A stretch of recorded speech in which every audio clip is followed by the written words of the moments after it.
Assalamualaikum warahmatullahi wabarakatuh. Hai teman-teman semua, gimana nih kabar kalian? Dimanapun kalian berada, semoga tetap dalam lindungan Allah Subhanahu wa Ta'ala, selalu diberi kesehatan, diberi semangat dalam menjalani aktivitas sehari-hari. Baik, kita ketemu lagi di pertemuan kali ini. Saya akan mengangkat atau membahas tema yang berbeda dari video-video saya sebelumnya, dan kali ini saya akan membahas tentang peran pemerintah dalam meningkatkan kualitas sumber daya manusia melalui pendidikan. Nah, jadi pembangunan ekonomi di suatu negara pasti memiliki faktor pendukung atau pendorong. Nah, faktor ini disebut sumber daya manusia atau kualitas sumber daya manusia. Nah, demi menciptakan kualitas sumber daya manusia yang lebih unggul dan berkualitas baik, tentunya pemerintah tidak diam saja dan melakukan atau menyusun strategi atau rencana, yaitu salah satunya melalui pendidikan. Pendidikan bisa dikatakan sebagai investasi suatu bangsa. Mengapa? Karena dengan melalui pendidikan ini nantinya akan menciptakan generasi-generasi yang baru dan tentunya yang lebih unggul dan lebih produktif demi menghadapi menentukan masa depan bangsa di masa yang akan datang. Tentunya melalui pendidikan yang bermutu, nanti hasil upaya tersebut akan menjadi modal menuju sumber daya manusia yang berkualitas dan berdaya saing. Nah, di sini ditunjukkan oleh data Kementerian Pendidikan dan Kebudayaan menunjukkan persentase pertumbuhan sekolah pada setiap jenjang mengalami penurunan pada tahun 2018-2019.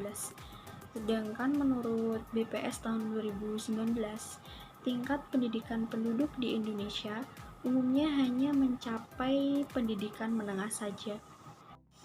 Berikut dari data Sosenas 2019 menunjukkan bahwa sekitar 1 dari 4 penduduk 15 tahun ke atas telah tamat SMA sederajat dan hanya sekitar 9% yang berhasil menyelesaikan pendidikannya hingga ke jenjang perguruan tinggi.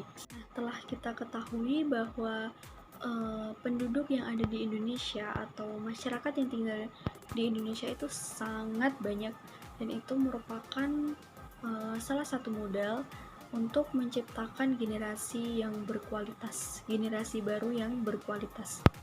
Nah, di sini diperlukan peran pemerintah demi terwujudnya generasi Indonesia yang lebih baik lagi, sehingga nanti bisa membantu mendorong ketertinggalan pembangunan. Nah, dari sedikit penjelasan yang saya sampaikan tadi, di sini timbul pertanyaan, bagaimana upaya pemerintah dalam meningkatkan kualitas sumber daya manusia melalui pendidikan di Indonesia. Nah, dari sini kita bisa mengetahui apa sih arti pendidikan itu dan apa tujuan dari pendidikan. Nah, apa sih pendidikan itu? Pendidikan merupakan suatu proses untuk menciptakan generasi baru yang bisa memposisikan diri dan mampu menjalani kehidupan secara efektif dan efisien. Sedangkan tujuan dari pendidikan menurut Undang-Undang Nomor 2 Tahun 1985 adalah untuk mencerdaskan kehidupan bangsa dan mengembangkan manusia yang seutuhnya, yaitu bertakwa kepada Tuhan Yang Maha Esa, memiliki pengetahuan, sehat jasmani dan rohani, memiliki budi pekerti luhur, mandiri, kepribadian yang mantap, dan bertanggung jawab terhadap bangsa. Nah, selanjutnya kita juga bisa menganalisis atau melihat dari ruang lingkup pendidikan, di mana di sini ruang lingkup pendidikan dibagi menjadi dua. Yang pertama yaitu ruang lingkup pendidikan formal dan yang kedua yaitu pendidikan non formal. Di mana pendidikan formal ini contohnya ada di sekolah atau sekolahan, Sedangkan pendidikan non formal itu pendidikan di luar sekolah. Itu contohnya kayak les gitu, les di luar sekolahan.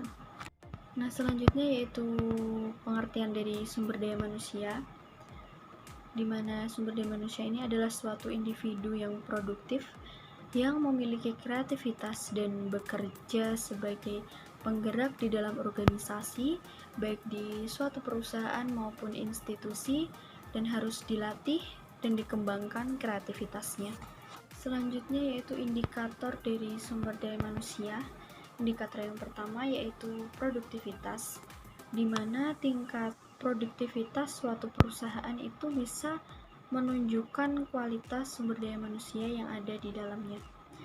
Nah, untuk indikator yang kedua yaitu kepuasan karyawan, di mana kepuasan suatu pelanggan itu juga dapat menunjukkan seberapa jauh kualitas sumber daya manusia yang dimiliki dari perusahaan tersebut. Nah, untuk indikator yang ketiga yaitu keberhasilan program pelatihan, di mana program pelatihan utamanya diberikan untuk meningkatkan kualitas kinerja dari sumber daya manusia. Nah, jadi dengan adanya sumber daya manusia ini nanti masyarakat bisa berperan sebagai pelaku utama dan pemerintah menjadi pembimbing serta pendukung jalannya pembangunan ekonomi. Nah, dari sini kita bisa melihat arti dari pembangunan ekonomi itu bisa dikatakan suatu proses yang menyebabkan pendapatan per kapita suatu penduduk itu meningkat dalam jangka waktu yang panjang, dan ini sangat diperlukan peran dari sumber daya manusia yang unggul atau produktif. Nah, untuk indikator dari pembangunan ekonomi ini sangat banyak. Salah satunya yaitu urbanisasi, pendapatan per kapita, struktur ekonomi, angka tabungan, indeks kualitas hidup, indeks pembangunan nasional, kesehatan, dan tentunya pendidikan. Dan masih banyak lagi yang tidak saya sebutkan di sini. Nah, fungsi dan orientasi pendidikan dan peningkatan kualitas sumber daya manusia telah dibuat dalam suatu kebijakan Departemen Pendidikan Nasional dalam 3 strategi pokok pembangunan pendidikan nasional. Nah, untuk strategi yang pertama itu pemerataan kesempatan pendidikan, dan yang kedua peningkatan relevansi dan kualitas pendidikan, serta yang terakhir yaitu peningkatan kualitas manajemen pendidikan. Nah, dengan adanya program peningkatan kualitas sumber daya manusia tentunya melalui pendidikan diharapkan akan memberikan manfaat pada lembaga berupa produktivitas, moral, efisiensi kerja, stabilitas, serta fleksibilitas lembaga dalam mengantisipasi lingkungan, baik dari dalam maupun dari luar lembaga yang bersangkutan. Sekian yang dapat saya sampaikan, semoga bermanfaat bagi teman-teman, dan apabila ada salah kata saya mohon maaf yang sebesar-besarnya. Semoga teman-teman tetap semangat. Fastabiqul khairat. Wabillahi taufiq walhidayah. Wassalamualaikum warahmatullahi wabarakatuh.